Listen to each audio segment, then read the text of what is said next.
Hello, everybody. My name is Tom Cultiviano, and welcome to the 2019 Sentinel Awards. I will be your MC for the evening.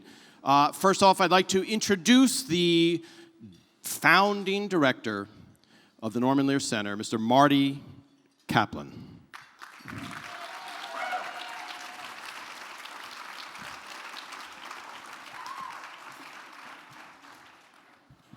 Founding director sounds so not me. First, you look great. And I know what some of you look like when you're not here. So I'm speaking with authority. You really look great. So thank you for cleaning up for the evening. There are two things in particular I love about tonight. One is that you will meet your pillow at the time you want to tonight, which is, for an event like this, not a small thing. So count on it. We will not disappoint. You can stay, it's okay, but you'll be able to do that and no one will say don't do that. The other is that I always cry at this event. And the reason I cry is that it is so genuinely moving, not Hollywood moving, it is honest to God moving. And you will have that experience. I'm not setting a bar too high when you hear from the people who have made the clips that you will see excerpted from their work tonight. It is amazing to understand what the backstory is and what they're trying to accomplish and why you are creative people in this industry in the first place. So that's really cool. I want, though, to say why you make me cry and what that has to do with the Norman Lear Center.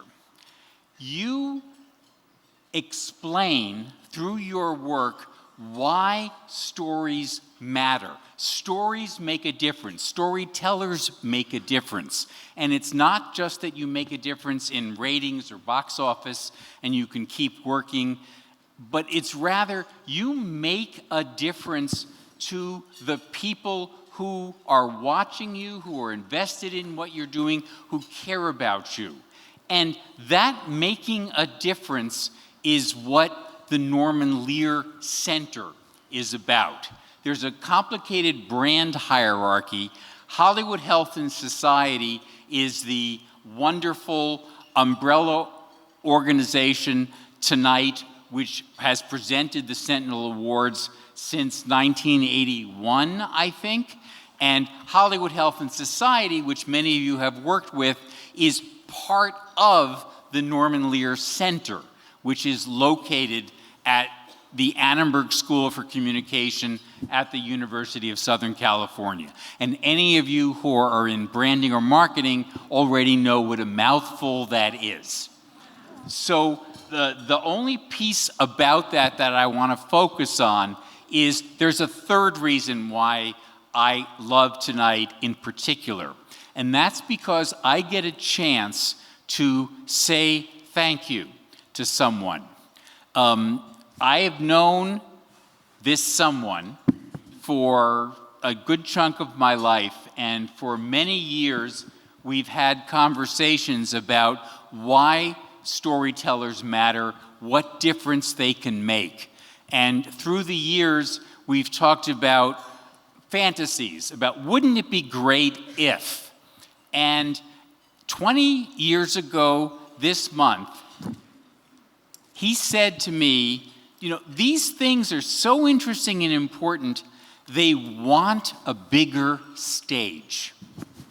And the Norman and Lynn Lear Foundation made a gift to us that enabled us to start the Norman Lear Center. And when people ask me, what is the Norman Lear Center about? I can go about it two ways. I can say, well, we're about pursuing values, making the world a better place through media and entertainment, values like social justice and public health and civic engagement. Or there's an easier, fewer word way to answer that question, and that is if you look at the work and the life of this person, you will understand everything about what we're about. So with that, though you'll hear from him in a few minutes, I would love you to have a chance to do what I'm going to do for this and so many other reasons, and say thank you to Mr. Norman Lear.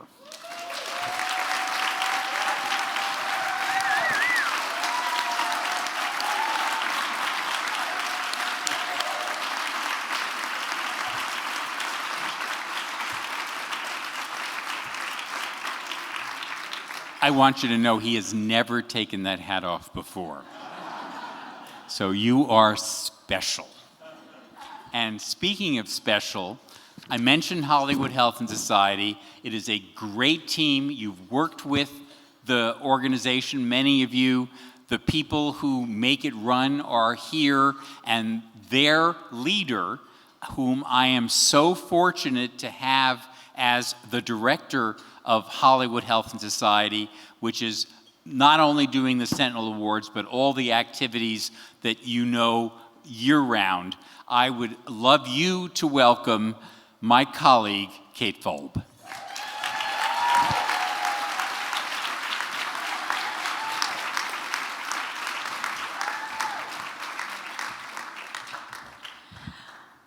Thank you, Marty. Hi, everybody. You guys do clean up nice. I'm really glad you're all here to celebrate with us. Every year, this event gets bigger and bigger and bigger, and it's just super exciting. We even have teleprompters now. I mean, come on. We've really hit the big time, right? So I say this every year, but I'm so proud to be part of Hollywood Health and Society. And I always say this, but it's true, and so I'm going to say it again because some of you are different. I have the best job in the world. I get to work with really, really smart people, like the health and science experts that we work with. I get to work with really generous and people and organizations, like our funding partners, the SCAN Foundation, the California Healthcare Foundation, the CDC Act Against AIDS, N-Square, NTI, Plowshares, Chan Zuckerberg, John Pritzker Family Foundation, and many, many more. Very generous, very appreciative. And I get to work with especially creative people like all of you. But the best part about my job, all of that's really, really good, but the best part is that I get to watch TV with no guilt. And when my husband walks past me in the den and I'm watching TV and eating popcorn and looks at me askance, I say, I have to do this. This is my job. No, I work. This is my job. Anyway, so I love my job. Also wanted to give special thanks tonight to our entertainment sponsors, who you've seen up on the slides before, and especially our platinum sponsor, the Walt Disney Company. So thank you very much for helping us put on this event. And some of you might be wondering, what in the world does Hollywood Health and Society do? Some of you know us, but some of you may not. So I thought I'd tell you. What do you think? So if you're a writer or a content creator of some kind, and you're looking for accurate information on health or medicine or science or safety, national security, policy, any of those things, to make your script more accurate and more realistic, Hollywood Health and Society is here to help you. We can connect you to experts from the front lines of almost any issue, from HIV/AIDS to criminal justice, from aging and caregiving to maternal health and reproductive health, and everything in between.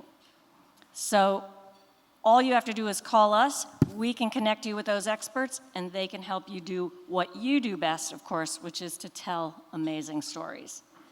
And the best part about that is all of our services are free. So give us a call. Operators are standing by. I know I make that joke every year too, and fewer and fewer people get it. But anyway, they are. We're waiting for your calls and your emails.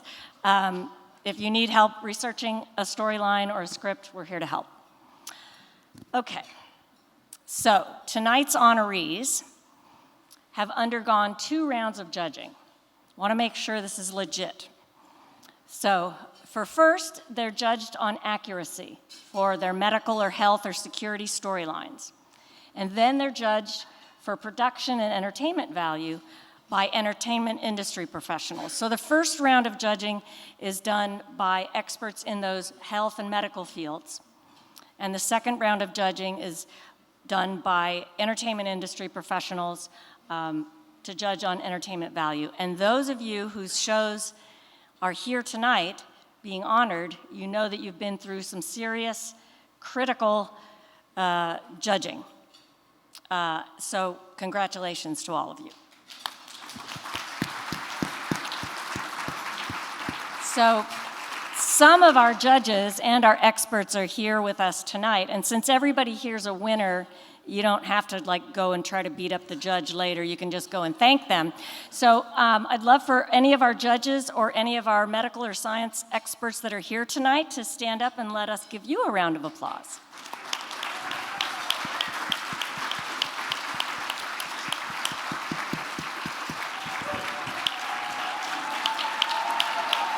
Wow.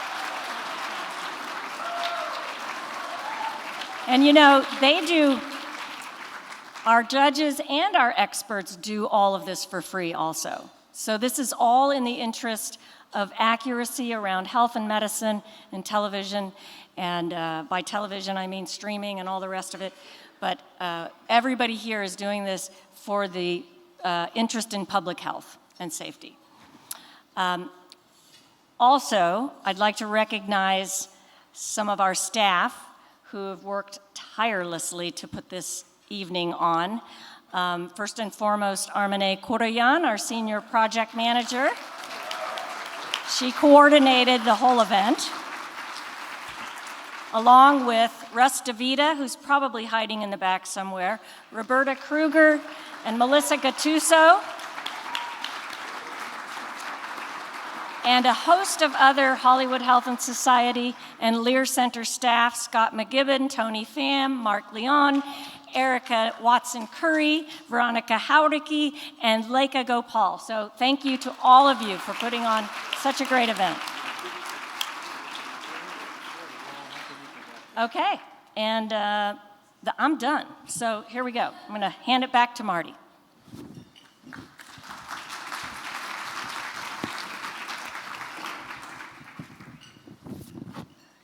So, as the fires rage here in Los Angeles and around California, there's no denying the effects of climate change on our world. Yet, we rarely see it addressed in TV storylines. One show that's taken up that challenge is Madam Secretary.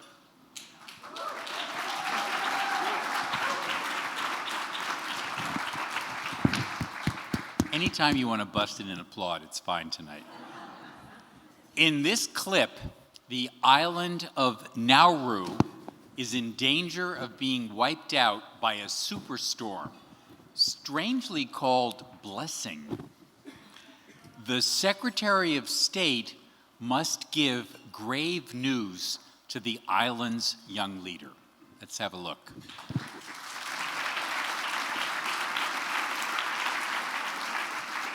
To present the Sentinel Award to Madam Secretary, I'm thrilled to invite up here one of the first advocates for the environment in this community, a passionate voice for sanity, my friend and my inspiration, Mr. Norman Lear.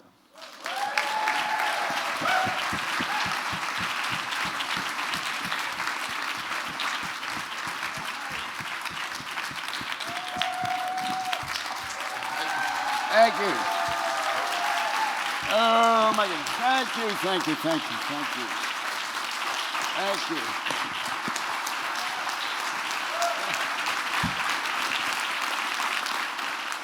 Thank you.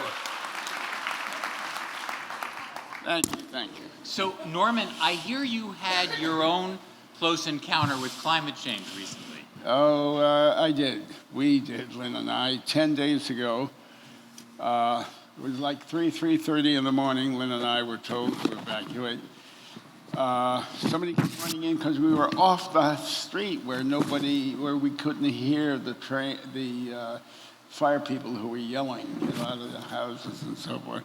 So somebody came down the walk to get us out of there. Because of the Palisades fire. Because of the Palisades fire, yeah. So what was that like?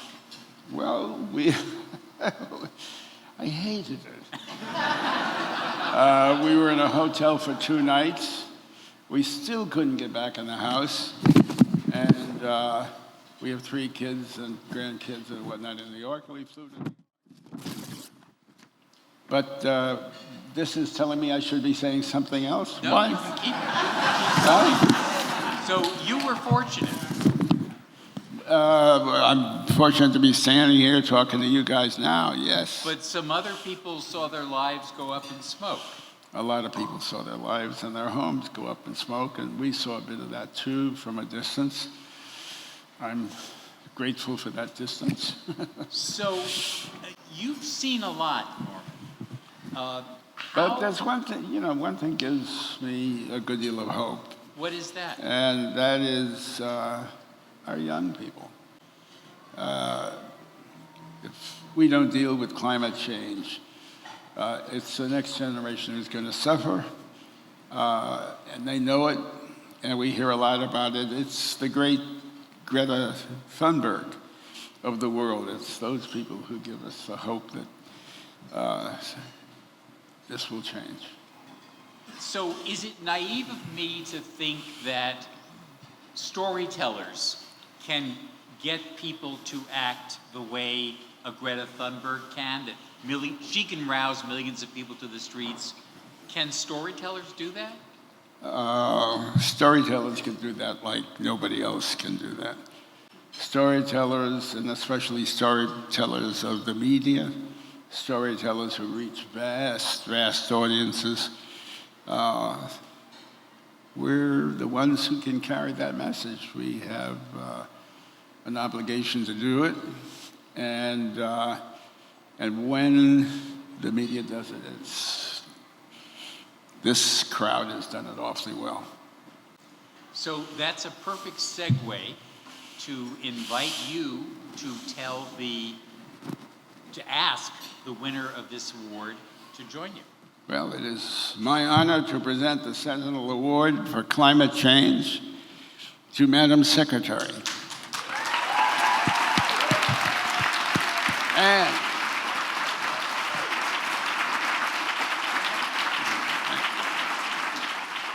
here to accept that award is the writer and producer, Alex Maggio. To present that. There you are. Thank you so much.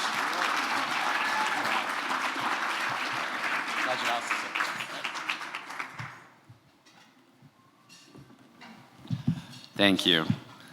It's a huge honor to accept this award for Madam Secretary. And I also want to say thank you to everyone who said yes to this story, starting with our fearless creator, Barbara Hall, who never met a civics lesson she didn't like.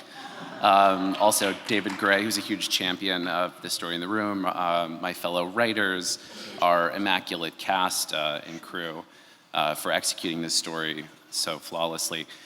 It's interesting, we first actually conceived of this story in the first season of the show, the idea that a small Pacific island could be entirely destroyed due to climate change, and at the time we thought, maybe people aren't quite ready for this. There's something that maybe is a little too far-fetched about it. And then just a few years later, when it came up again and we decided to do it, it felt both very urgent and real. I think that's a sign of how much this climate crisis has accelerated just in the last few years. So I really believe that we're in a watershed moment as storytellers. I'm incredibly grateful to Hollywood Health and Society for being a part of the vanguard in helping us.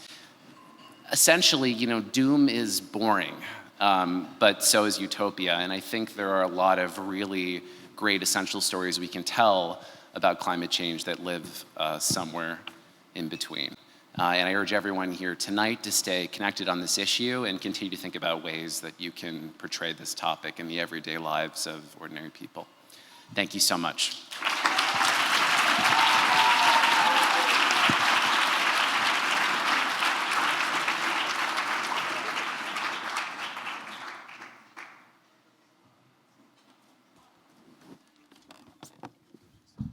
Okay, thank you, Alex. Okay, so here is how the rest of the evening is going to go. We will show a clip from each honoree, and then our presenters will give the awards. Now, winners, when your name is called, please come up to these steps up here so we don't have that photographic wait that just happened. So just come right up on here. There's going to be a photo op, and then you can exit down these steps, but if you exit down the front or do the opposite, just know that they do want to take your picture. Okay, in the Netflix comedy, Alexa and Katie, we get to know Alexa as she battles cancer and starts high school. In this winning episode from season 2, Alexa confronts memories of her cancer struggle. Let's watch a clip from the episode, The Ghost of Cancer Past. To present the award, please welcome Paris Berelc.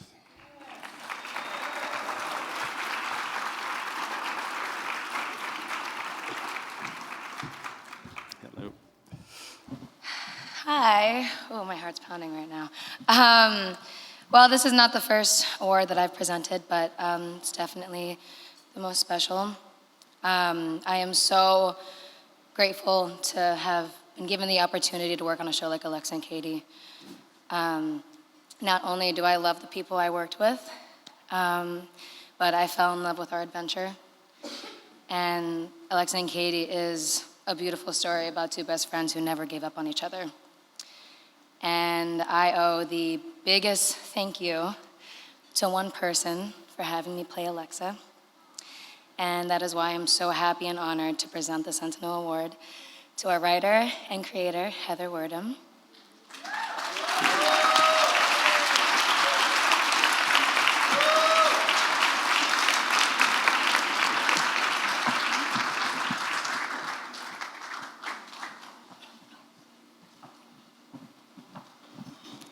Thank you.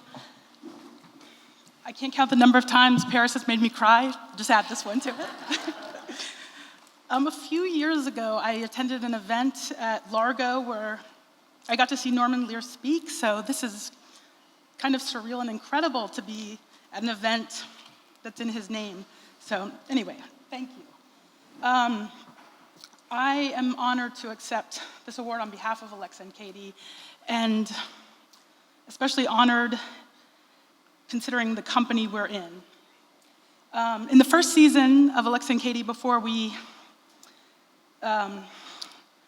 anybody had seen the show, it was a little nerve-wracking knowing if we'd gotten the tone right. We were doing a show about a 14-year-old who was recovering from leukemia and her best friend and the effects that it had on them and their families. And so it was always, we didn't have any feedback yet, so it was hard to know if we were hitting the right tone.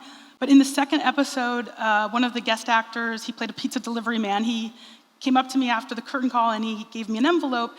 And I found it later that weekend and opened it, and inside there was a note from him that said he had grown up with type 1 diabetes as a kid. And the note said that when he was growing up, on the show, the kid that was sick was the punchline. And the fact that we were doing a show where the sick kid was the star, was the lead, meant so much to him. So it was incredible to get this feedback so early to know that the show mattered.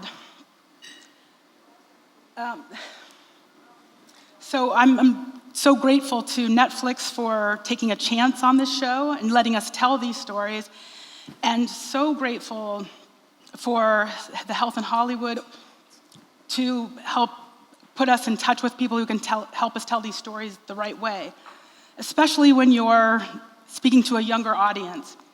I know growing up that I learned almost everything I know from television.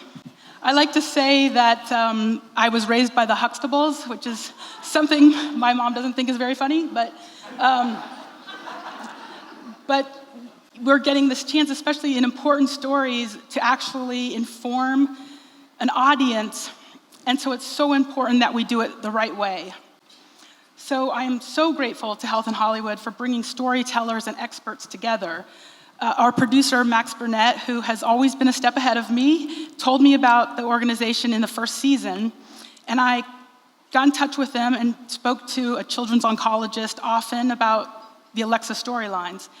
And in this last season we worked on a story with Katie dealing with anxiety, and I reached out to Health in Hollywood again, and they put me in touch with a therapist, Dr. Holly Daniels, who was so incredible. She went back and watched prior episodes. She talked about Katie as if she were a person and not a character. She would say, if Katie were my patient, and she gave us such great, insightful information so that we were accurate about the story we were telling. I loved talking to her so much, I wanted to stay in my office and not go back into the writer's room. I sometimes wanted to ask, how much anxiety should Katie have if she was running her own shows? But anyway, it's just incredible. And so lastly, I want to thank and say how grateful I am for an incredible cast and crew. We wrapped in September, at the beginning of September, so it's just wonderful even to see everybody again. And here today are Max Burnett, our producer, Kelly Park, one of our directors,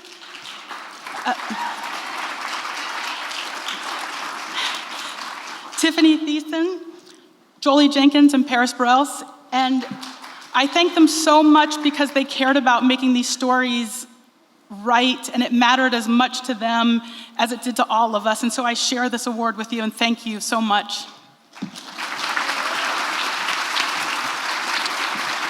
Congratulations.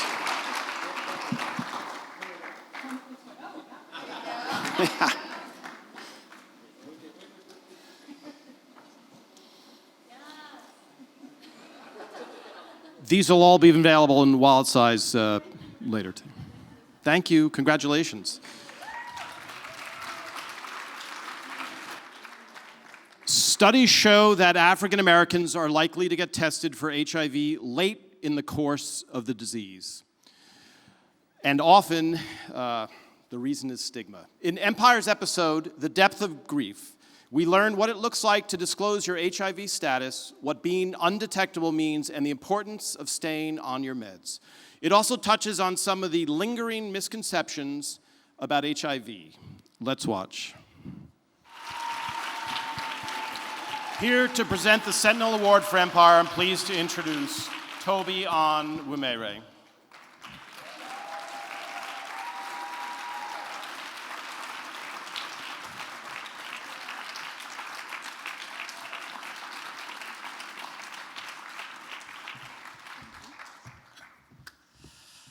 Ooh, my babies. This particular episode of Empire stands out from the rest in the canon by broaching a subject that is often shrouded in misinformation and fear. Not only was working on The Depth of Grief an immense pleasure of mine because I got to work with these amazing people, but I believe the episode did its part to erode aged stigmas on the disease and to highlight the humanity of those who are HIV positive with dignity. So I am happy to present the Sentinel Award for its depiction of HIV to Empire. And here to accept the award, come on, give him that magic. And here to accept the award are writers and producers Jashika James, and writer and co-producer Jamie Rosengard.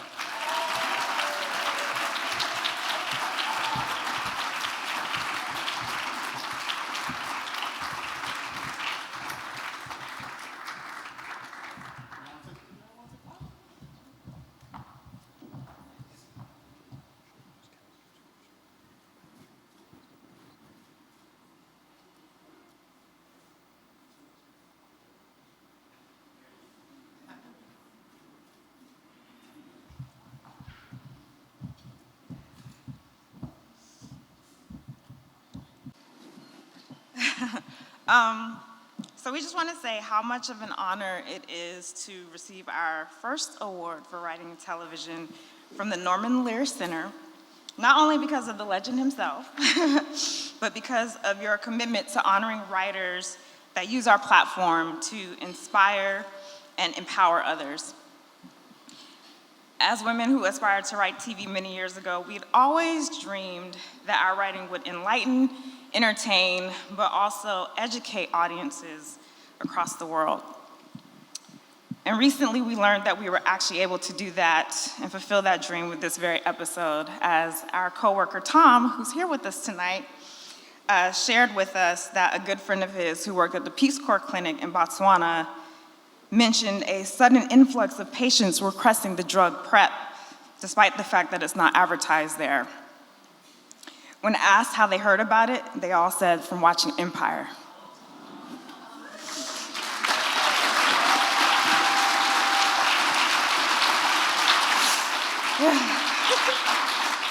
We'd like to thank Fox, our showrunner Brett Mahoney, our director Liz Allen, and our entire room for supporting us in telling this story in a way that remained Empire entertaining, yet allowed us to enlighten and educate our audience by helping remove the stigma of what it means to have HIV, and reminding folks that this virus is no longer a death sentence.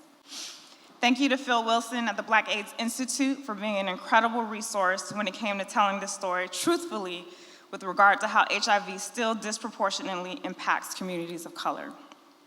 Thank you to Toby Onwumere and to Jussie Smollett, whose continued passion and commitment to this story, being a part of Jamal's journey, ensured that it would be told. Through Jamal and Kai's relationship, we got to witness not only that life is to be lived by those affected with HIV, it is to be lived in a way that continues to be filled with authentic love. Thank you.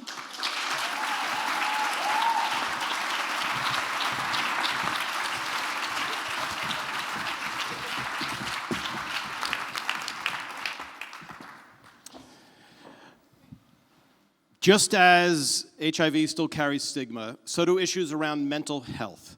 The episode called Toby of This Is Us illustrates that depression is not a one-time incident, but can be a lifelong journey. One of our judges said the show, quote, views characters who are struggling through a compassionate and realistic lens and gives accurate instruction about how to find support and how people can get a little bit wrong and a little bit right and still be okay. Very destigmatizing, real, and subtly deep, just like life. Let's watch.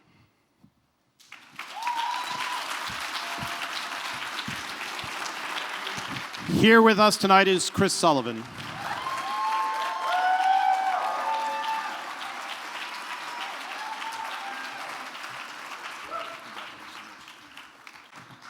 Thank you very much. It's an honor to be here tonight amongst so many talented storytellers, producers, writers, actors, activists, experts in the back. You guys should have been sitting up front. It is unfair to have to watch yourself have a nervous breakdown before speaking in public. Takes you right back there.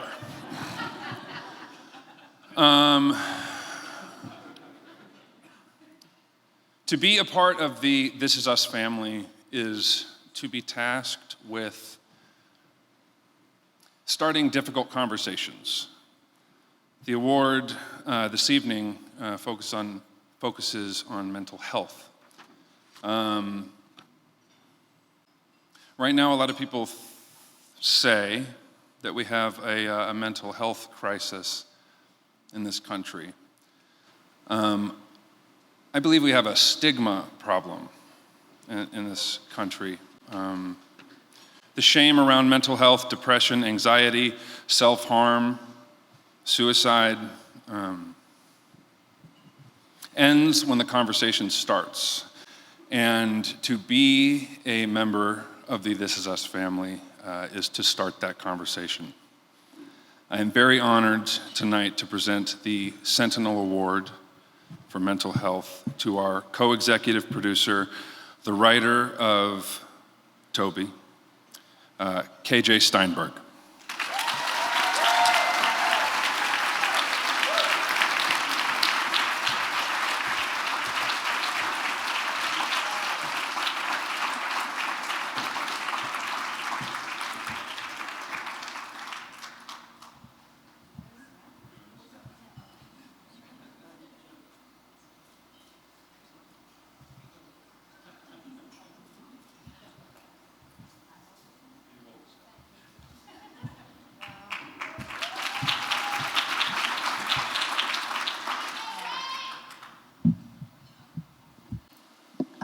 Chris was hired on our show to be the brilliantly timed comic relief. You wouldn't know it from that clip, but if there was anyone to be counted on to pull him down into the darkness, it is me, the not so uniquely damaged and very anxious Long Island Jew. Thank you so much for your brilliant and deep and nuanced and really, really well-studied performance. It was brave, and it was raw, and it was naked, and it was really, I've seen it 100 times, and it was really hard to watch tonight in the best possible way. I want to thank our brilliant show creator, Dan Fogelman, who started out with a really intimate show that has become this ever-spanning sort of tapestry of character and human story. And he's got a lot of trust. He's got a lot of trust in himself, his writers, his actors, his directors, and his audience. Enough trust to siphon off an episode for a singular character, to tell a singular story with depth, and to amplify that voice, which brings me to tonight. Thank you to Norman Lear, who was just the stealth bomb to our universal consciousness. I mean, you blew our minds. We didn't even know it was happening. Thank you to the Sentinel folks for recognizing this really small story about this really towering and pervasive disease that is depression. And on a show that touches so many people, I think because of the intergenerational context of it. When you see a character, you see the child version, you see the teenage version, you see the adult version, you see the parents from whence they came. You have a better understanding of the context of generational illness and generational joy.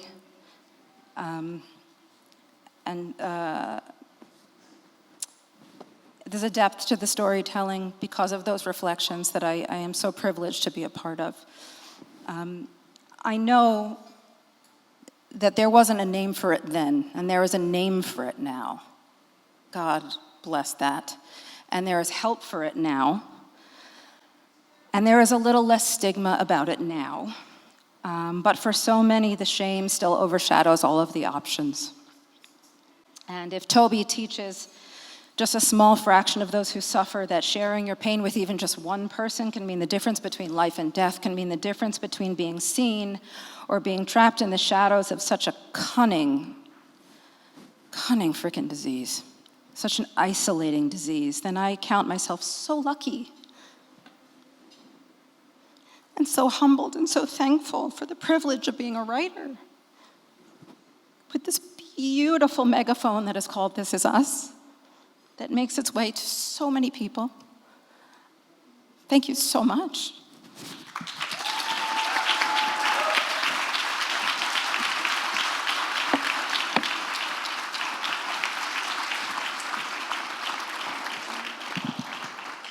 One Day at a Time starts its season 4 on Pop TV in 2020.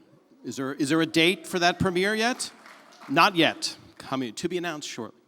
Over the past 3 seasons, we've grown to love Penelope, Elena, and Alex, Schneider, Dr. Berkowitz, and of course, Lydia. In the episode we honor tonight, Elena learns her anxiety is inherited and that it's nothing to be ashamed of. Let's watch.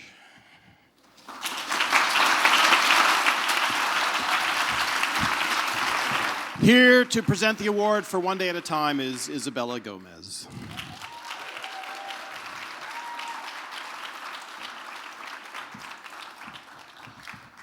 Yeah, having to speak in public after watching an anxiety attack is not fun. Woo, I'm great. Being a part of One Day at a Time for the past almost 4 years has been one of the biggest blessings of my life for so many reasons, but one of the main reasons is the newfound knowledge of how much our careers and the work that we do in this invented world can affect people's real lives. Learning what representation can do for people, seeing what positive and accurate portrayals of people's real-life identities and issues can do for their confidence and for their desire to strive to be better versions of themselves is really special. As someone with anxiety, can you tell? I felt a very deep connection to this episode, and I've gotten countless messages from fans telling me that they feel the same way. Telling me how seeing Penelope learning to accept and work with her anxiety and depression has changed their lives in big and small ways, because they feel seen, because they feel less alone, because they feel like they can find resources to help themselves. When they saw Penelope help Elena in her own anxiety attack and offer her any help she needed, they felt safe. They saw there would be people out there that would understand and want to help. But they didn't have to tell me all of these things for me to get it, because a few months ago, after years of trying and failing to figure out my anxiety on my own, I finally started therapy. Yeah. And a very real part of me being able to take that step was watching everybody involved in making of this episode, including, of course, our brilliant writer, Janine Brito, be so concerned, yes, be so concerned that we were portraying everything as accurately as possible and that healthy coping mechanisms and resources, such as therapy, were highlighted. So I know firsthand the impact of television that discusses these kinds of topics responsibly, and because of that, I am so happy to present this award to One Day at a Time.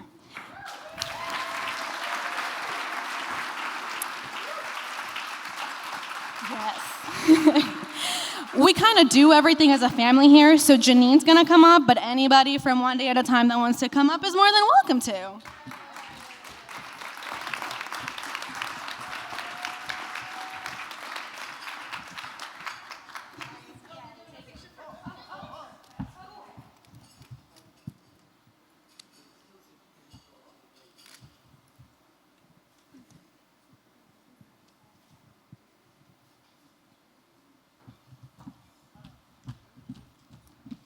Before Janine speaks, I just want to say she was our staff writer that wrote this episode. This is her first episode of produced television, which speaks...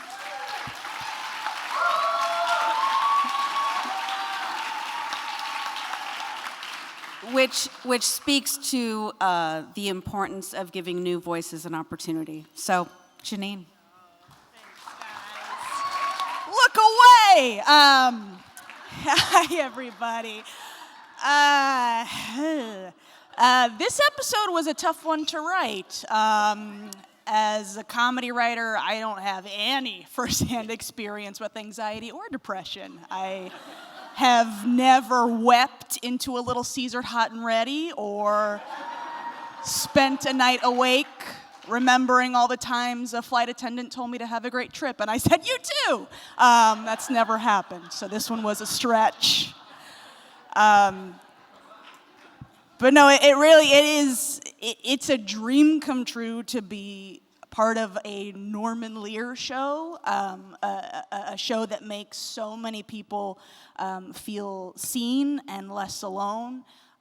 It's a joy to work with Mike and Gloria, the best bosses who have ever bossed. And the One Day at a Time family really are a tight-knit community from our crew, our directors, our incredible cast who make our words sing, the other writers who are comedy and story geniuses, and I just feel really lucky, more than I could ever say, to be a part of this familia. So thank you, everyone.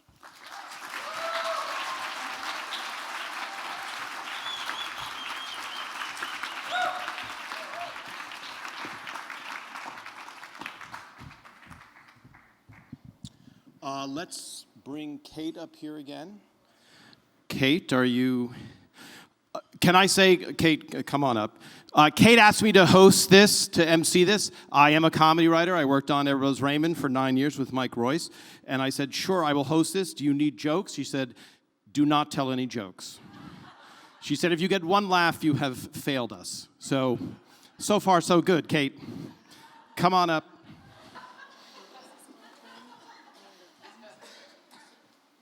when I'm doing the thing? Oh, yeah, okay. Hi.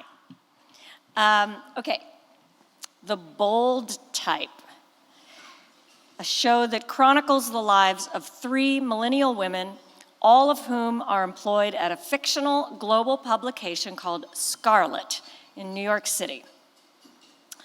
This show is not afraid of difficult subjects, and this episode is no exception. This episode tackles the topic of abortion, something that's still extremely rare for television. Let's take a look at this clip.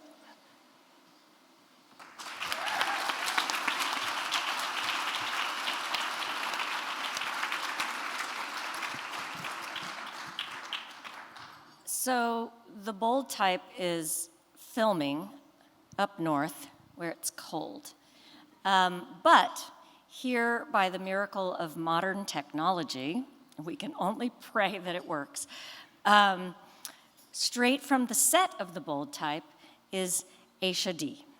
Take a look. Hey everyone, I wish we could be there to celebrate with you, but you know, we're still on the clock, we're filming in Montreal, so this will have to do. I am so thrilled to present the Sentinel Award for the abortion storyline to The Bold Type, and here to accept is Amanda Lasher, Becky Hartman-Edwards, and showrunner Wendy Straker-Hauser. Love you all. So come on up. Amanda Lasher, Becky Hartman-Edwards, supervising producer Wendy Straker-Hauser.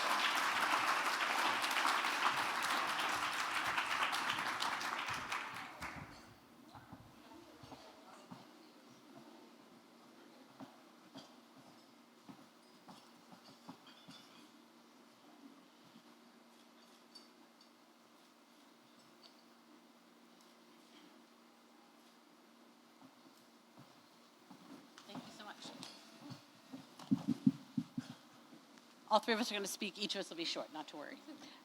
We'd like to thank the Norman Lear Center and Hollywood Health and Society for this award. But most of all, we'd like to thank Norman Lear, who tackled this issue 47 years ago, before Roe v. Wade was even legal. And it's both an honor to receive an award for dealing with abortion and kind of a shame that 47 years later, it's still a thing, that it's so unusual. I remember the day that we decided to do this storyline. We were in the room trying to break the episode, and all of our phones went off with news alerts that Justice Kennedy was resigning. And we're all politically aware enough to know that probably meant Roe v. Wade was going to come under attack. And we tried to get back to breaking it and like, oh, who's she going to date or what's going on? And we couldn't focus. So we called it for the day. And then the next morning, Amanda and I were walking, trying to brainstorm, and we realized we had the perfect show and the perfect format to tackle abortion. And we didn't want to do the tried and true TV trope that whenever they does try to tackle it, a woman's deciding, should I have an abortion, should I not have an abortion? And then lo and behold, she has her miscarriage just in the nick of time. So we knew we didn't want to do that. Instead, we wanted to explore the reality that abortion is something that almost everyone of us in the room either had or has a sister or a friend or a partner who has had. Women have it because they're not ready to be parents. They have it because they can't afford to have children. They have it for health reasons. They have it for a host of very personal reasons. And it's a choice that they still need to be able to have. And we wanted to explore why women, to take to the shame that sometimes goes along with that. So we decided to give Kat, our most outspoken character, the backstory that she had had an abortion in college and never even thought to share it with her closest friends. So we wanted to help Kat and the audience take the stigma out of abortion. Oh, yeah.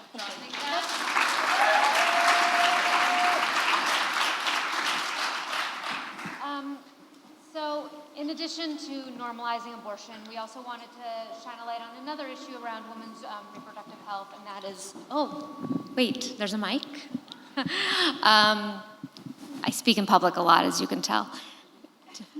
Okay, so these pregnancy crisis centers and they're fake clinics, and it's what she was talking about in the clip, and they advertise themselves as real medical establishments, and they offer checkups and advice for pregnant women, but really these women come in, they're scared, they're looking for what their options can be, and instead they can tell them that they can get cancer from getting an abortion, or they show them really disturbing images, and I feel like this is something that is becoming, it's very pervasive. These clinics, they're proliferating, and we tried to fight them in court, and it went all the way to Supreme Court, and Clarence Thomas was the deciding vote that it's freedom of speech and they should be allowed to tell these lies. And so this is something I feel like they've sort of been under the radar, people aren't aware, and so it was very gratifying to be able to shine a light on these little cockroaches. There's 68 of them in the greater Los Angeles area, and that was as of a year ago. There's already more, I'm sure. So it was just an incredible opportunity to be able to bring this issue out into the open.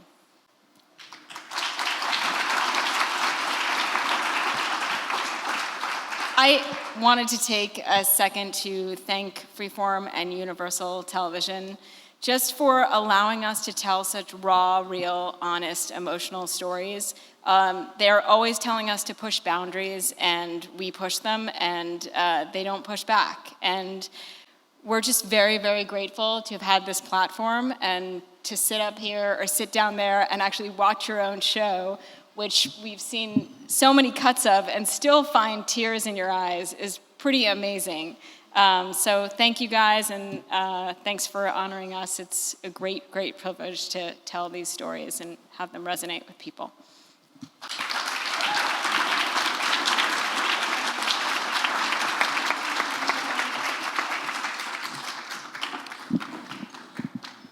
Congratulations.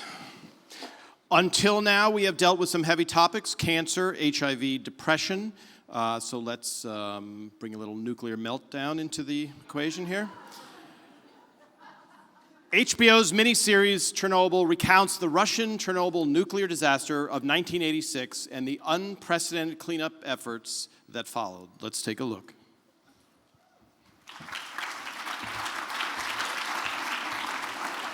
Here to present the award to Chernobyl is former advisor to President Obama and co-host of the foreign policy podcast, Pod Save the World, Ben Rhodes.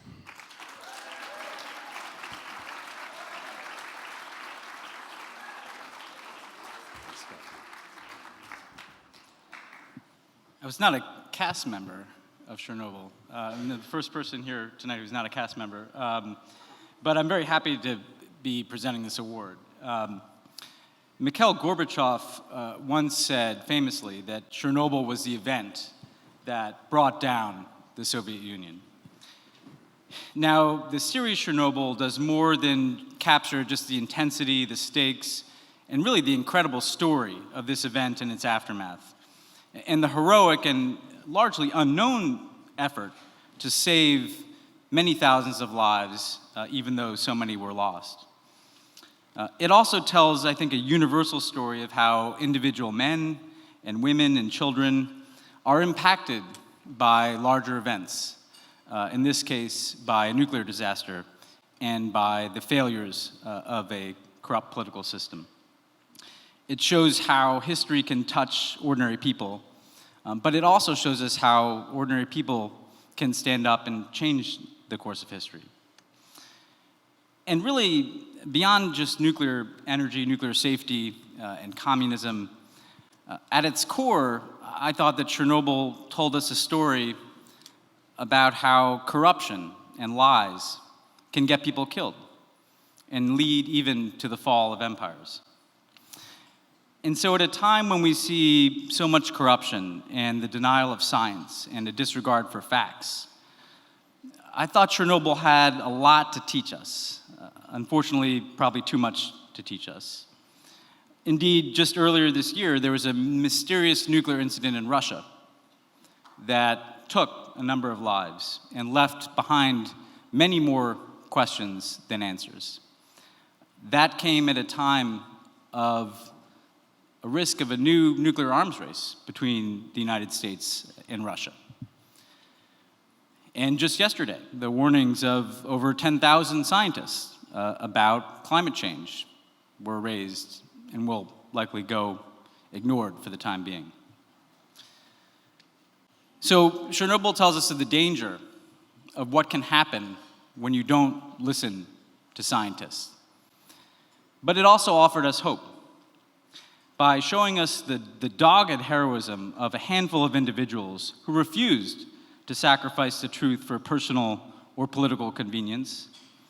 I think Chernobyl shows us all how to be citizens, especially in difficult times.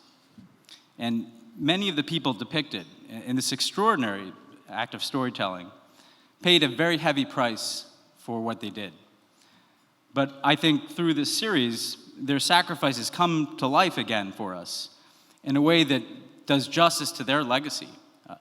And I felt very personally that in watching this, motivated me to want to do my part, and hope motivates everybody who watched this show to do what they could do to make sure that that kind of corruption and that kind of fealty to lies is not allowed to lead to future Chernobyls, future disasters. So I, for one, love this show.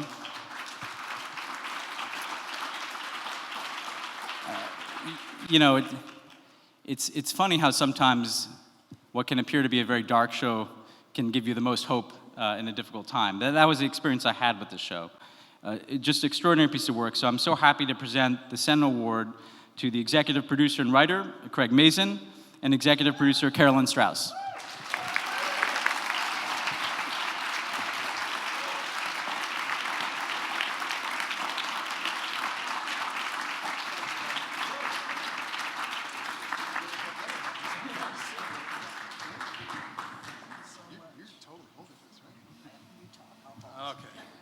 She said, "You talk, I'll hold." That's the way we do it around here.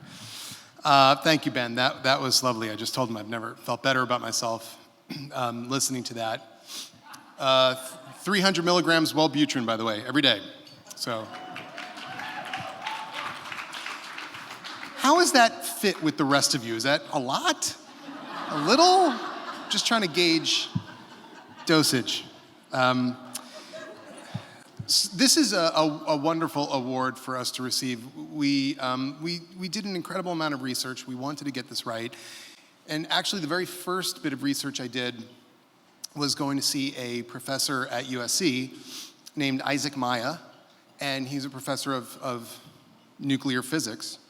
And I sat down and said, how does a nuclear reactor work, and why did Chernobyl explode? And as he was talking to me, it became kind of clear I was taking notes, but also there was this tremendous sense of responsibility, because I understood in that moment I was going to have to tell this again, but in a way that people would understand. And teaching people is an enormous responsibility. My parents are teachers. I never thought, they always would tell me, I don't know if anybody else in here has parents who are public school teachers, they would always say to me, you can be whatever you want to be, you can do whatever you want, just don't be a teacher. That was their it's New York City Board of Ed. They were miserable. But there I was teaching again. And hopefully the goal of a story like Chernobyl is to get to a human truth, which is unfortunately that we don't learn lessons as human beings unless we experience pain. It's the way we are. We can imagine scenarios, but until they happen, we just don't believe it. I mean, right now, as we sit here, there are nuclear missiles sitting in silos that we haven't thought about in a while because we haven't experienced pain. And then something like Chernobyl happens, and we learn a lesson, or so we think. The other very common aspect of the human condition is that we're very good at forgetting pain. So what do? And that's where we come in, because I do think that one of the best ways to remind people of a shared collective experience of pain is through art. And in this case, through television, which can keep these stories alive or tell these stories to people who have never heard them before, and hopefully inoculate us against things like this happening again. So we are incredibly grateful to receive this award. And we are also just amazed by all of you and the work that you've done as well. Thank you very much.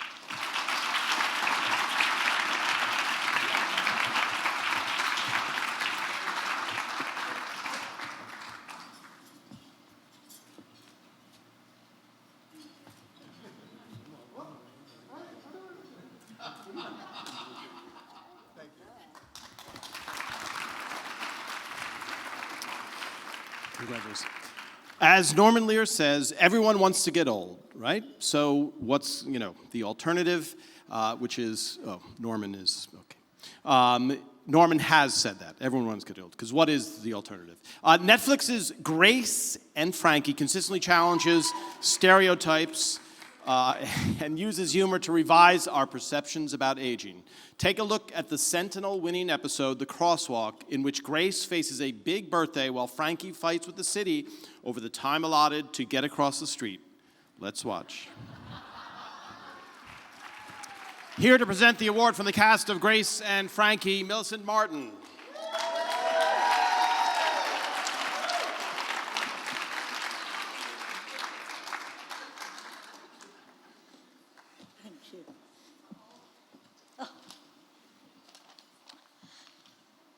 After Frasier ended, I thought I would never be in a show with incredible writers and a company to cheer the work week like this.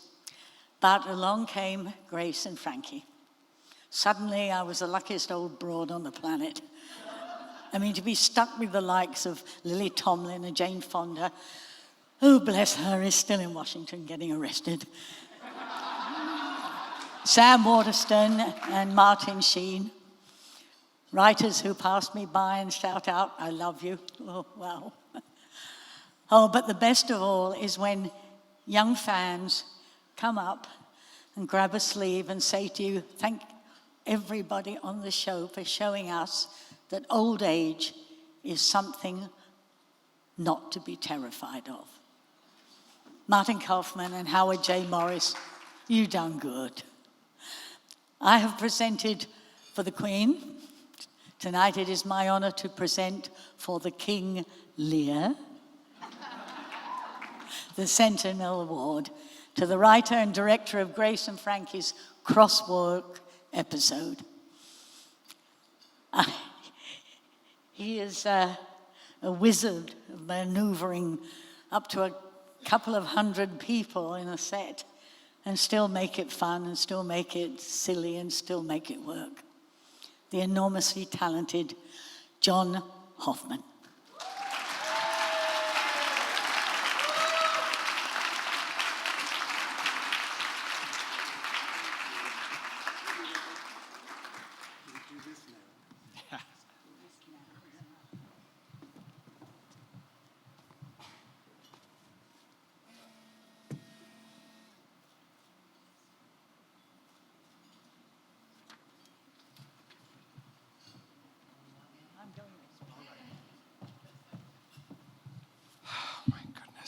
Thank you.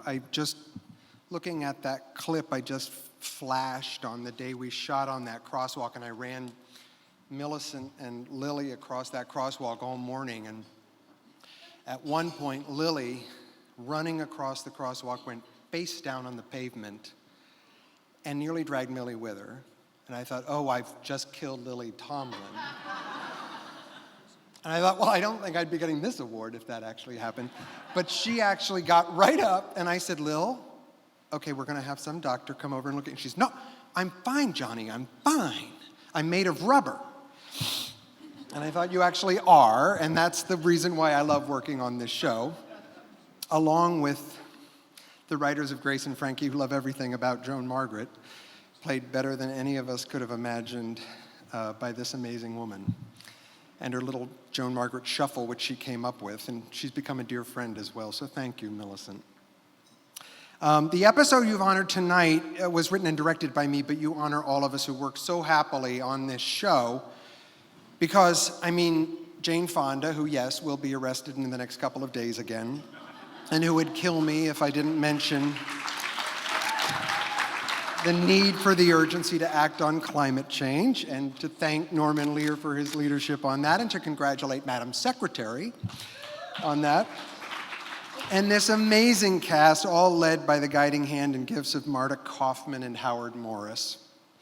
But what you're really honoring is that spotlight which Grace and Frankie gets to shine, as so few other shows do, on the issues of aging, with not just dignity, but in owning the badass nature in all of us at whatever age. And as you know, in this episode, Frankie and Joan Margaret are excited to get to that hot new buffet in town, but have to get across that damn crosswalk light that's not appropriately timed for Joan Margaret's shuffle. So Frankie ends up gathering up her septuagenarian badass friends. They fight to get 3 seconds added for those like themselves, and they take their sweet time crossing the street. It's a simple comedic premise, but it speaks loud and clear about how easy it is to disenfranchise the most important among us, our older citizens. And as Frankie says to Grace at the end there, you can't be ruled by numbers. These stories are all rooted in real stories of our writers' parents and grandparents. My mother, Arlene, has been the source for so many, and the fact that these kinds of stories are resonating in bigger ways means so much to us. So with a genuine thank you for shining your spotlight on our show, and a thanks to everyone at Netflix and Skydance. I wish you all much birthday cake today and the many days ahead of you, and an easier trip to the next hot buffet near you. So thank you very much. Congratulations. The Netflix miniseries When They See Us is a careful study in the compounding effect of race and class on individuals and families impacted by the criminal justice system. In this episode, part 3, we see the deep, deep stigma people with criminal convictions face, even innocent ones, upon re-entry into society. Take a look at this moving scene when, after many years, Antron is finally released from prison.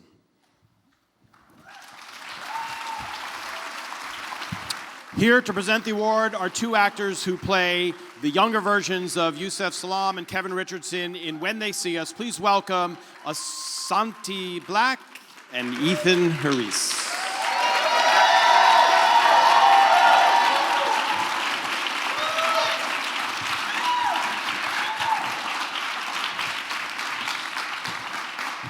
Thank you. When They See Us is a timely series that properly retells the stories of 5 incredible men: Antron, Kevin, Corey, Raymond, and Yusef, through the eyes of our brilliant storyteller and director, Ava DuVernay.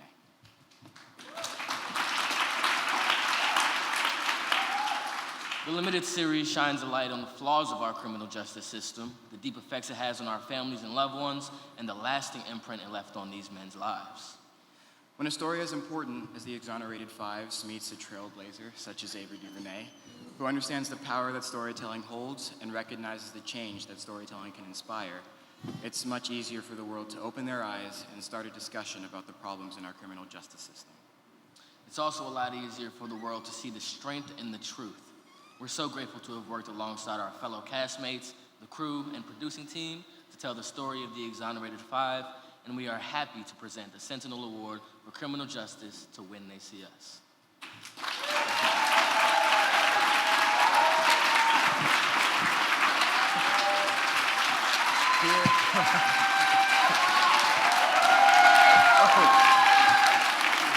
Here to accept the award is director, executive producer, writer, and our friend, Ava DuVernay.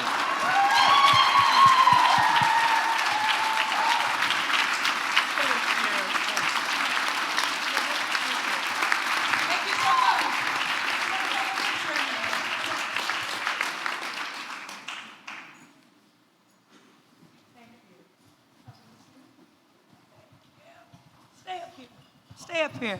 And Isis King, can you come up here as well? How are you? Hey, everybody. I miss my babies. I miss you guys so much.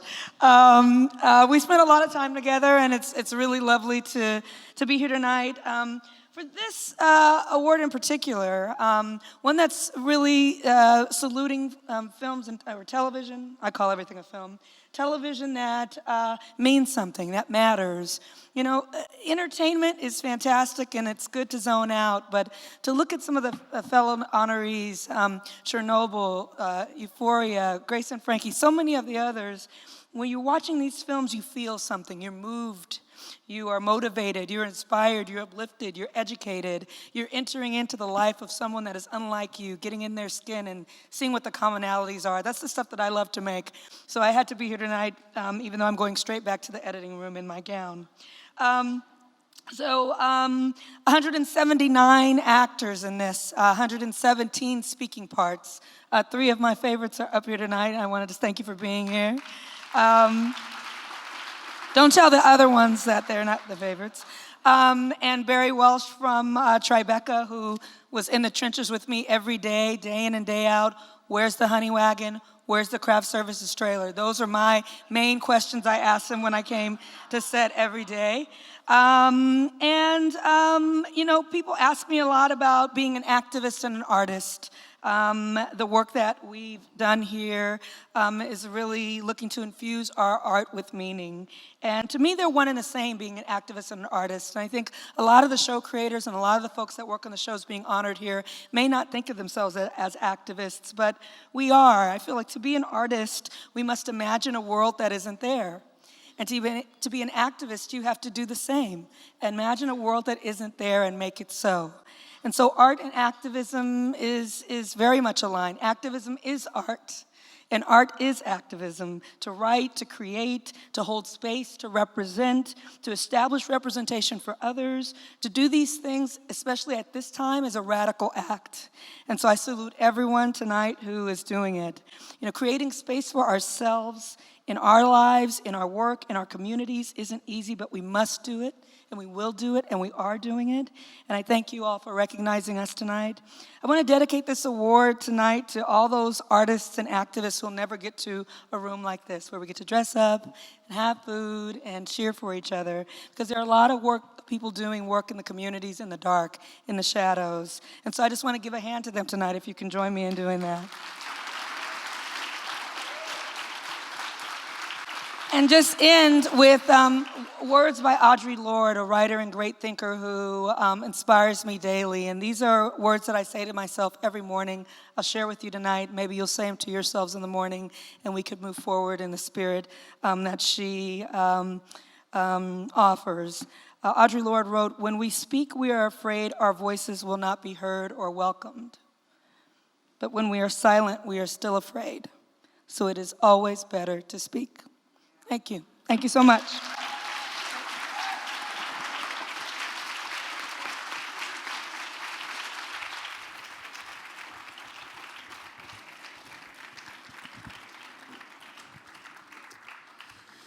The U.S. has the highest maternal mortality rate. I should not be chuckling at that. The U.S. has the highest maternal mortality rate of any developed nation. Women in the U.S. are twice as likely to die from pregnancy-related complications than women in Saudi Arabia, and 3 times as likely to die than women in the U.K. And black mothers in the U.S. are 3 to 4 times as likely to die from issues related to childbirth as white women. This truth was masterfully illustrated in an episode of The Resident. Joining us tonight from this episode is Vanessa Antoine.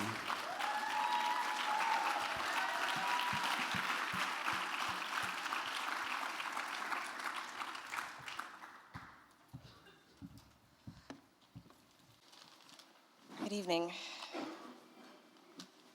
A little nervous. As a mother, this issue is very near and dear to me. As you heard earlier, recent studies have showed that in America, United States, African American women, Native American women are actually 3 times more likely to die from causes related to pregnancy as compared to Caucasian women. And when I first heard this, I was floored. I was completely shocked. I'm a Canadian, actually, and I'm a mother of 2 boys. I had my boys here in America. And I didn't know that this was actually a true story, that this story was adapted from an actual real life story by a family by the name of Charles and Kira Johnson. And when I started to do some more research after booking the role and finding out more about Kira and what a wonderful woman she was. She spoke 5 languages. She was an amazing mother. And getting to know Charles, it broke my heart.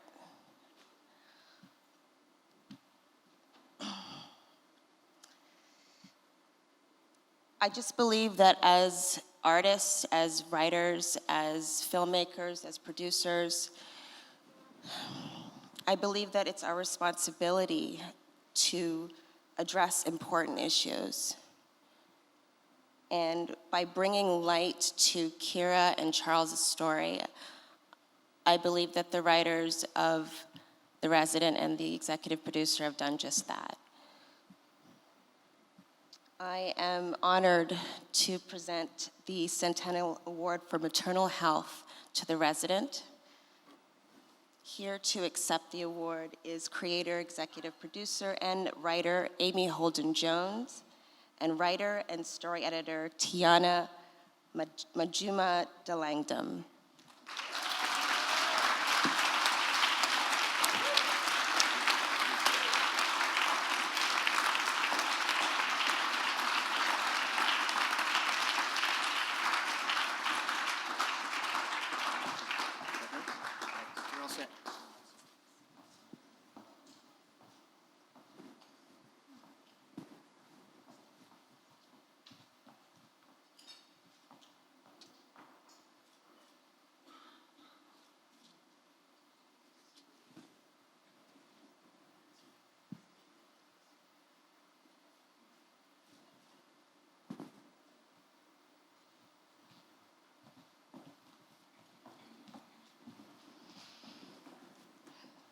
I don't actually have prepared remarks because I want Tiana to do most of the talking. I will say, however, I was hoping to start with a joke in honor of Norman Lear because he's given us such great laughter and joy all our lives, and I actually have one, but I'm not going to deliver it because that kind of gutted me all over again, so I'm not really feeling that funny at the moment, but it had to do with colonoscopies, but we won't go there. Anyway. So The Resident was conceived to try to tell the difficult stories in healthcare that were not being told at the time the show came on the air. They now are all over network television, which is very gratifying. And this particular story was so painful that when Tiana and her partner in crime, Chris Basunian, who are also longtime friends of mine and Nichols winners, brought it to us originally in the first season, we were too scared to tell it. And they pitched it over and over again. And we were getting all this pressure, oh, happy endings, oh, don't scare the audience, blah, blah, blah. And we were trying to stay on the air and we didn't get there. And the second season came and we became bolder.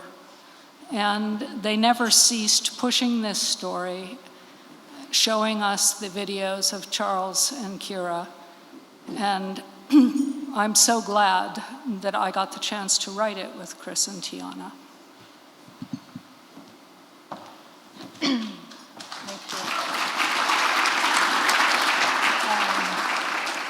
Well, there's a lot of people to thank, but I'll start with Amy Holden Jones, who created a platform for us to tell these sort of stories, raw, vital medical stories that are tough to tell, and to be able to share them with so many people is a privilege. That's why I got into this business, to tell tough stories, and now I get to. This award is definitely dedicated to Kira Johnson, the woman who the bright light of a woman who this story is about and who Vanessa so beautifully portrayed. And it's dedicated to her 2 sons who are growing up without a mother due to terrible system failures, completely preventable system failures. She died at Cedars-Sinai 2 months before I gave birth. 2 months after, I had no idea. Gave birth there. But it's also dedicated to her husband, Charles Johnson. Charles, after Kira died, he didn't hide away with his grief. He didn't keep it private and deal with it in his own time and his own terms. Instead, he shoved it out into the world. He's a very private guy, not someone who savors the spotlight by his own admission, but he made people face his grief, and he tells his story again and again, and he is fighting this injustice against maternal mortality in this country, which is a huge shame. And because of it, people are taking notice, and policies are changing, and politicians are taking notice. It's now becoming a big campaign point. And we took notice, and when he spoke at Congress last year with a passionate plea to improve maternal health in this country. And it brought us to tears. Many of you might have seen his video. And we knew we had to tell this story.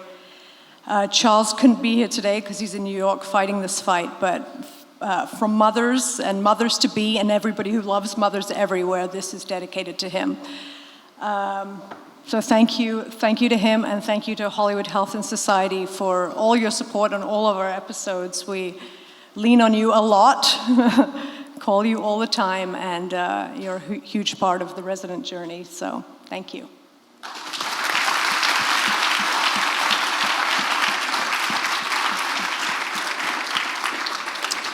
Mom on CBS shines a new light on addiction and recovery through humor and heart. Tonight's episode shows how Christy, played by Anna Faris, even while enjoying sobriety, must also face the aftermath of her addiction on her daughter's childhood.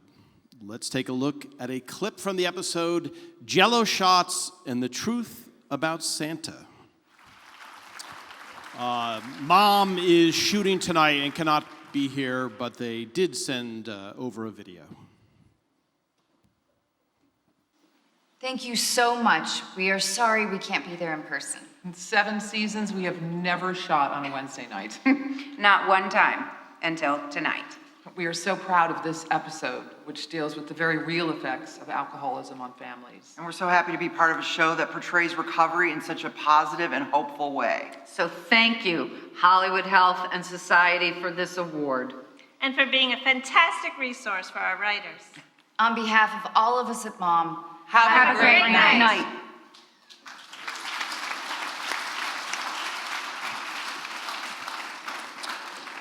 According to the New York Times, overdoses have passed car crashes and gun violence to become the leading cause of death for Americans under 55.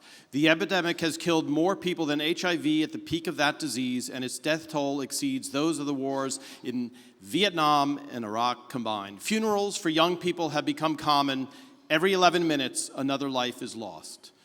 HBO's Euphoria illustrates a clear link between prescription opioids and ruse addiction. The show also depicts ruse participation in Narcotics Anonymous despite not being sober, which is a very real for many. The judges noted that the scenes also effectively show Rue's range of emotions and her sense of conflict around her continued use of opioids. Coleman Domingo is here tonight to present the award.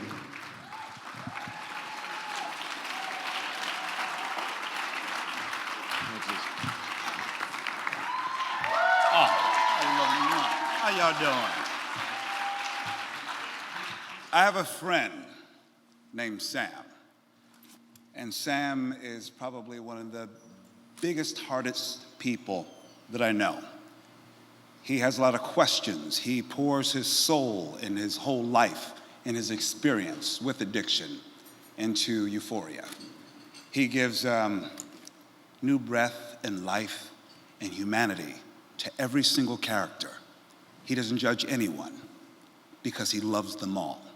He just wants to illuminate who we are as we struggle to find and redefine ourselves. I am so proud to be a part of this team, and every week is just a new journey following Rue and getting a little closer to her without judgment. I am so honored to present the Sentinel Award for an accurate portrayal of addiction to Euphoria. Here to accept the award is director, executive producer, and writer, my friend Sam Levinson.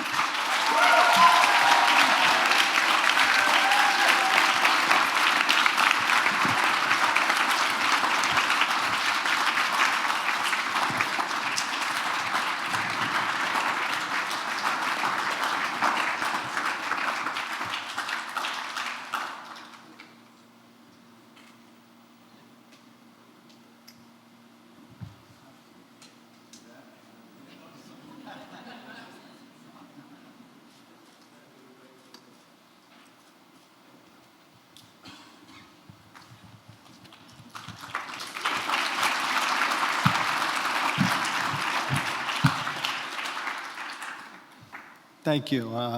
Thank you, Coleman. I love you. You're a family. I've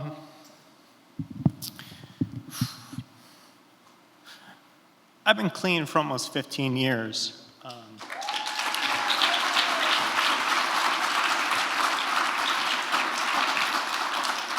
Just wait, it's not all positive.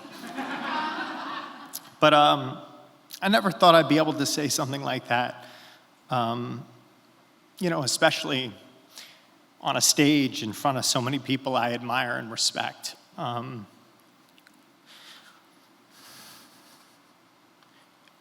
a business that I always dreamed of working. I never thought I'd be able to say I was clean for 15 days.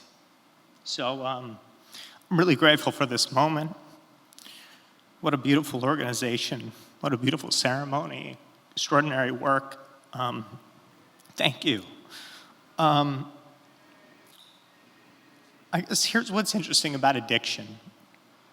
You know, I get this opportunity to make this kind of crazy show with a crew I love and a cast I'm in awe of, with a network that's, I mean, pretty much fucking ride or die.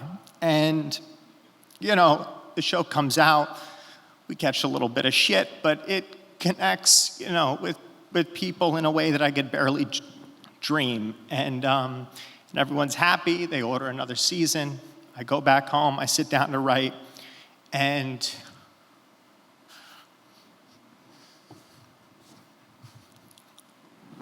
you know, I don't think I've ever wanted to relapse as much as I have in the last 3 months. So then the question becomes why, right? Why, when I've achieved something that I'm really deeply proud of, and I'm fortunate enough to be given the opportunity to do it again, why is there this part of me that is so hell-bent on destroying it? And I think it's because at the root of addiction, there's this voice, this constant voice that's saying, you don't deserve this. You don't deserve any good. You're a junkie, you'll always be a junkie. It's a voice. You know, I heard when I met my wife. It's a voice I heard when she gave birth to our son. And every day since this show aired. And finally, a few weeks ago, I turned to my wife, my producer, Kevin Turin, and I said, I think I need a little bit of help. I'm not doing too well. And ever since, each day has been a little bit better. Thank you, Lexapro. But I don't know, I think that's kind of what it's about. You know, it's not like, you know, it's not like this shit goes away. But as you continue to deal with it, or you know it well enough, you start to know how to ask for help. And it becomes a little bit easier to identify and go, oh, that's right, this is where this is going. So, I don't know. It's strange to get an award for this thing, because I'm not sure I have any real answers other than I probably shouldn't have shared as much as I have. But,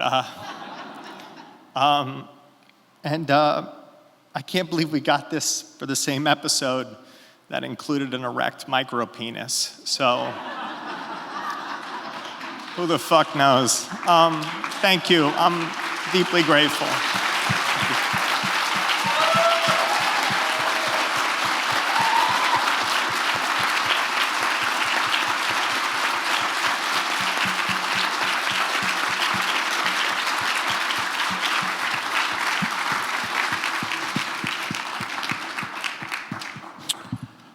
I believe we are up to the last award. Grey's Anatomy just keeps going and going. Now in its 16th season, Grey's Anatomy is watched in 200 markets around the world and has been translated into 60 languages. The storyline we honor tonight demonstrates how sexual assault can take different forms and the long-lasting effects it can have on survivors and their families. Here to present the Sentinel Award to Grey's Anatomy, I'm happy to introduce Camilla Luddington and Kim Raver.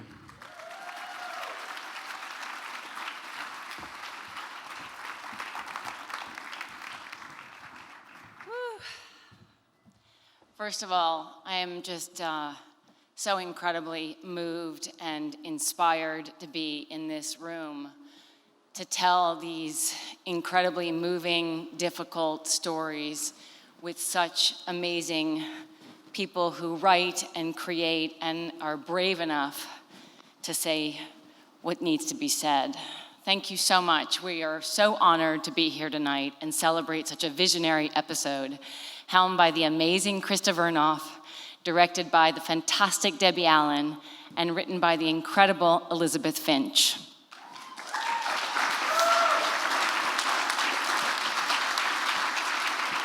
And it was even greater honor to be given the opportunity to participate in an episode on such a difficult subject of sexual assault. An incredible amount of women identify as survivors and struggle with getting help, so it's even more important than ever that we work to show that they are not alone, and they never will be. From reading the script, to the table read, to shooting the scenes on set, everyone there felt a part of something powerful, brave, and raw.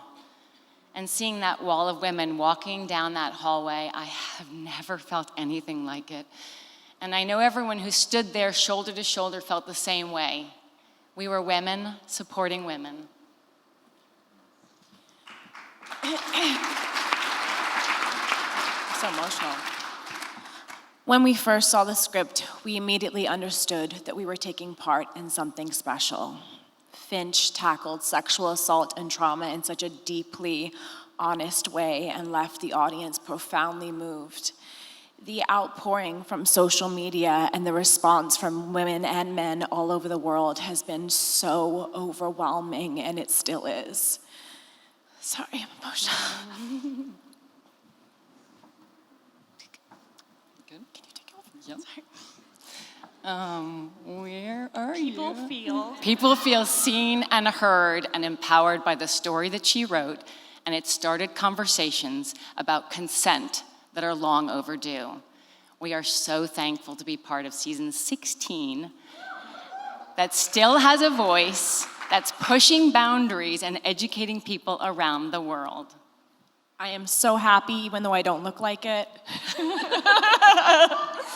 to present the Sentinel Award for sexual assault to Grey's Anatomy. Here to accept the award is co-executive producer and writer Elizabeth Finch.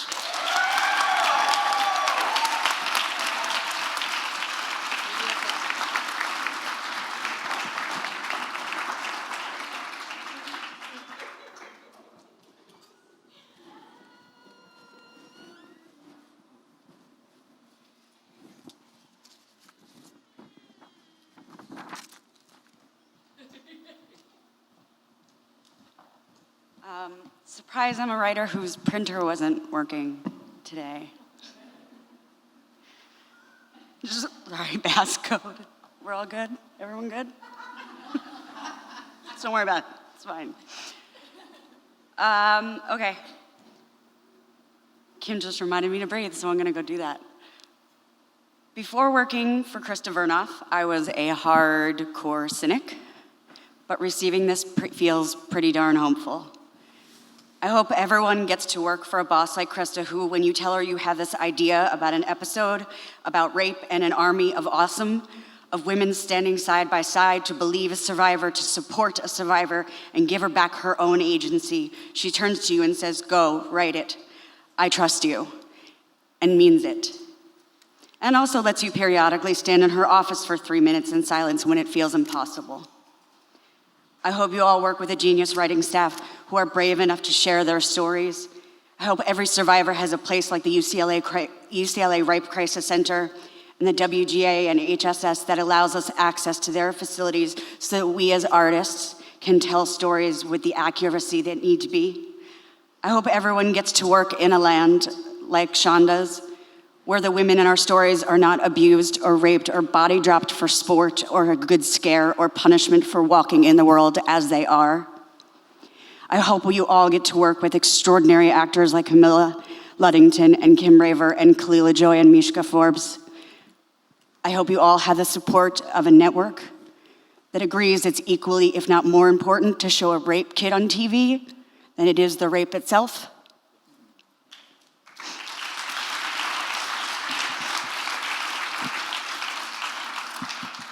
I hope everyone has their own army of awesome alongside you the way I did with a female showrunner, director, editor, Vanessa Delgado, who's here, DP, AD, second AD, all the way down the line.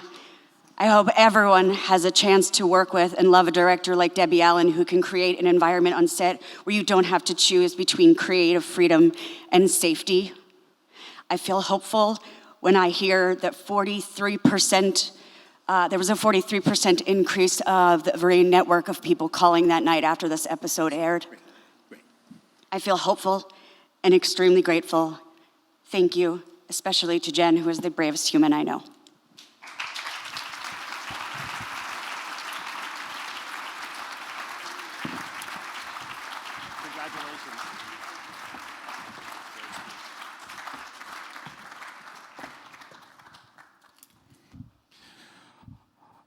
Before we go home, I would like to say, first of all, let me bring Kate and Marty back onto the stage.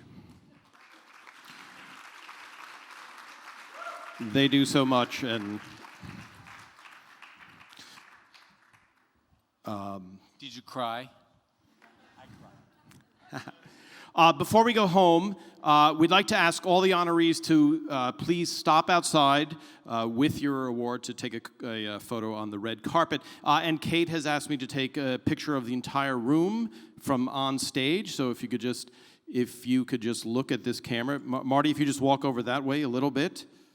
And then, yeah. So now, just look at that lens.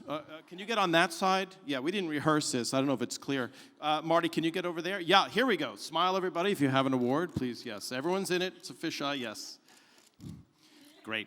And let's have a round of applause for the amazing talent and storytelling in the room tonight.